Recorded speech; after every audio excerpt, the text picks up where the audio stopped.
मसीह यसु के नाम में आप सबकी सलामती हो। आज हम कलाम मुक़द्दस में से पढ़ेंगे अहबार 25 बाब। और खुदावंद ने कोहे सीना पर मूसा से कहा कि बनी इसराइल से कह कि जब तुम उस मुल्क में जो मैं तुमको देता हूँ दाखिल हो जाओ तो उसकी ज़मीन भी खुदावंद के लिए सब्बत को माने। तू अपने खेत को 6 बरस बोना और अपने अंगूरस्तान को 6 बरस छांटना और उसका फल जमा करना, लेकिन 7वें साल ज़मीन के लिए ख़ास आराम का सब्बत हो। ये सब्बत खुदावंद के लिए हो।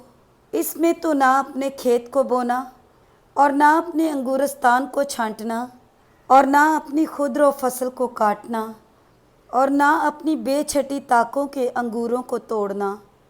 ये ज़मीन के लिए ख़ास आराम का साल हो और ये ज़मीन का सब्बत तेरे और तेरे ग़ुलामों और तेरी लौंडियों और मज़दूरों और उन परदेसियों के लिए जो तेरे साथ रहते हैं तुम्हारी खुराक का बाइस होगा। और उसकी सारी पैदावार तेरे चौपायों और तेरे मुल्क के और जानवरों के लिए खुरश ठहरेगी।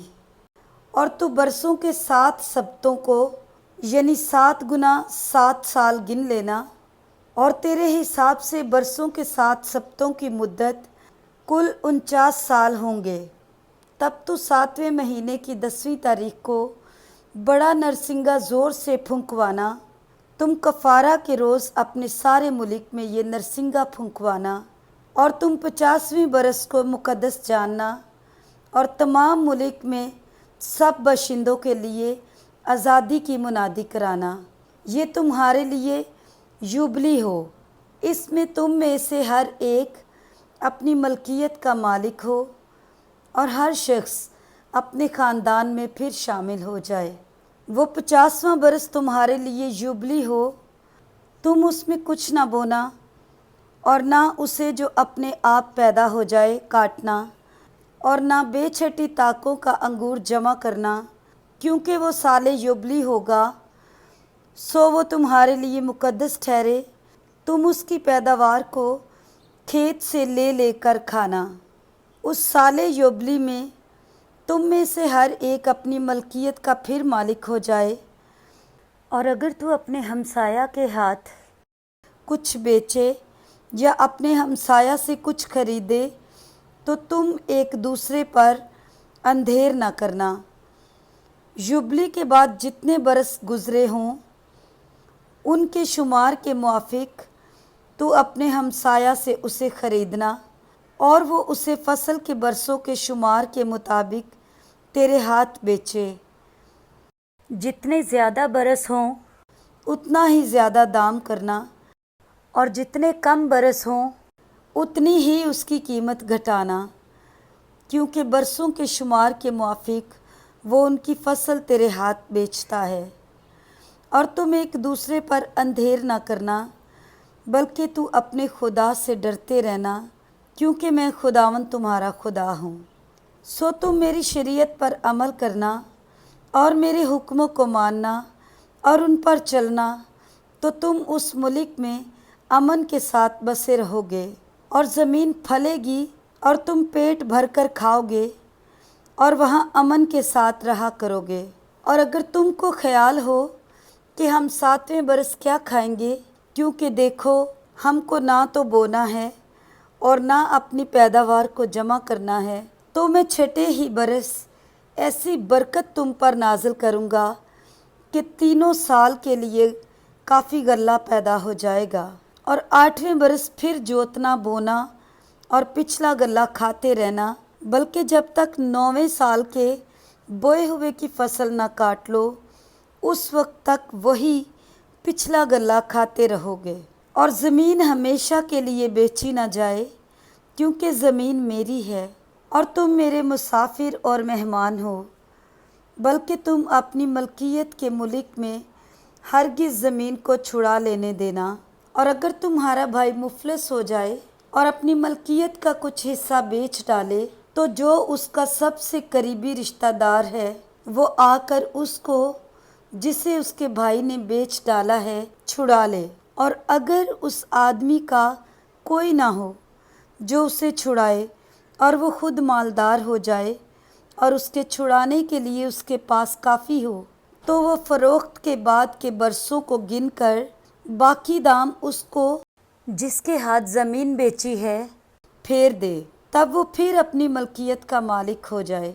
लेकिन अगर उसमें इतना मकदूर ना हो कि अपनी ज़मीन वापस करा ले, तो जो कुछ उसने बेच डाला है वो साले युबली तक खरीदार के हाथ में रहे और साले युबली में छूट जाए, तब ये आदमी अपनी मलकियत का फिर मालिक हो जाए। और अगर कोई शख्स रहने के ऐसे मकान को बेचे जो किसी फसीलदार शहर में हो, तो वो उसके बिक जाने के बाद साल भर के अंदर अंदर उसे छुड़ा सकेगा, यानी पूरे 1 साल तक वो उसे छुड़ाने का हकदार रहेगा।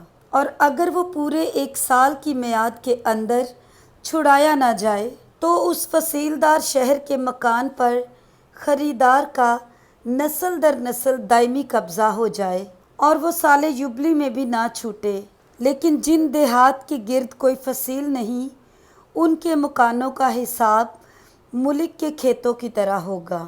वो छुड़ाए भी जा सकेंगे और साले युबली में वो छूट भी जाएंगे। तो भी लावियों के जो शहर हैं, लावी अपनी मलकियत के शहरों के मकानों को चाहे किसी वक्त छुड़ा लें, और अगर कोई दूसरा लावी उनको छुड़ा ले, तो वो मकान जो बेचा गया और उसकी मलकियत का शहर दोनों साले युबली में छूट जाएं, क्योंकि जो मकान लावियों के शहरों में हैं वही बनी इसराइल के दरमियान लावियों की मलकियत हैं, पर उनके शहरों की नवाही के खेत नहीं बिक सकते क्योंकि वो उनकी दायमी मलकियत हैं। और अगर तेरा कोई भाई मुफलस हो जाए और वो तेरे सामने तंगदस्त हो जाए, तो तू उसे संभालना, वो परदेसी और मुसाफिर की तरह तेरे साथ रहे। तू उससे सूद या नफ़ा मत लेना, बल्कि अपने खुदा का खौफ रखना, ताकि तेरा भाई तेरे साथ ज़िंदगी बसर कर सके। तो अपना रुपया उसे सूद पर मत देना और अपना खाना भी उसे नफ़ा के ख्याल से ना देना। मैं खुदावन तुम्हारा खुदा हूँ, जो तुमको इसीलिए मुल्क मिस्र से निकाल कर लाया कि मुल्क किनान तुमको दूँ और तुम्हारा खुदा ठहरूँ। और अगर तेरा कोई भाई तेरे सामने ऐसा मुफलिस हो जाए कि अपने को तेरे हाथ बेच डाले, तो तू उससे ग़ुलाम की मानद खिदमत ना लेना, बल्कि वो मज़दूर और मुसाफिर की मानद तेरे साथ रहे और साले युबली तक तेरी खिदमत करे। उसके बाद वो बाल बच्चों समेत तेरे पास से चला जाए और अपने घराने के पास और अपने बाप दादा की मलकियत की जगह को लौट जाए, इसलिए कि वो मेरे खादिम हैं जिनको मैं मुल्क मिस्र से निकाल कर लाया हूँ। वो ग़ुलामों की तरह बेचे ना जाएं। तो उन पर सख्ती से हुक्मरानी ना करना, बल्कि अपने खुदा से डरते रहना। और तेरे जो ग़ुलाम और तेरी जो लौंडियाँ हों, वो उन कौमों में से हों जो तुम्हारे चौगिर्द रहती हैं। उन्हीं में से तुम ग़ुलाम और लौंडियाँ ख़रीदा करना, माँ सिवा इनके उन परदेसियों के लड़के बालों में से भी जो तुम में बुदोबाश करते हैं, और उनके घरानों में से जो तुम्हारे मुल्क में पैदा हुए और तुम्हारे साथ हैं, तुम खरीदा करना, और वो तुम्हारी ही मलकियत होंगे। और तुम उनको मिरास के तौर पर अपनी औलाद के नाम कर देना कि वो उनकी मरूसी मलकियत हों। इनमें से तुम हमेशा अपने लिए ग़ुलाम लिया करना, लेकिन बनी इसराइल जो तुम्हारे भाई हैं, उनमें से किसी पर तुम सख्ती से हुक्मरानी ना करना। और अगर कोई परदेसी या मुसाफिर जो तेरे साथ हो दौलतमंद हो जाए और तेरा भाई उसके सामने मुफलस होकर अपने आप को उस परदेसी या मुसाफिर या परदेसी के ख़ानदान के किसी आदमी के हाथ बेच डाले, तो बिक जाने के बाद वो छुड़ाया जा सकता है। उसके भाइयों में से कोई उसे छुड़ा सकता है, या उसका चचा या ताऊ, या उसके चचा या ताऊ का बेटा, या उसके ख़ानदान का कोई और आदमी जो उसका करीबी रिश्तेदार हो, वो उसको छुड़ा सकता है। या अगर वो मालदार हो जाए तो वो अपना फिदिया देकर छूट सकता है। वो अपने खरीदार के साथ अपने को फ़रोख्त कर देने के साल से लेकर साले युबली तक हिसाब करे और उसके बिकने की कीमत बरसों की तादाद के मुताबिक हो, यानी उसका हिसाब मज़दूर के अयाम की तरह उसके साथ होगा। अगर युबली के अभी बहुत से बरस बाकी हों तो जितने रुपयों में वो ख़रीदा गया था उनमें से अपने छूटने की कीमत उतने ही बरसों के हिसाब के मुताबिक फेर दे।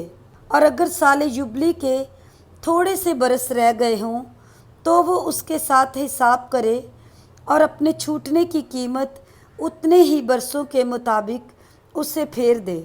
और वो उस मज़दूर की तरह अपने आका के साथ रहे जिसकी उजरत साल बसाल ठहराई जाती हो और उसका आका उस पर तुम्हारे सामने सख्ती से हुकूमत न करने पाए।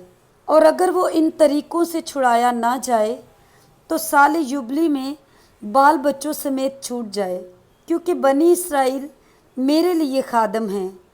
वो मेरे खादम हैं जिनको मैं मुल्क मिस्र से निकाल कर लाया हूँ।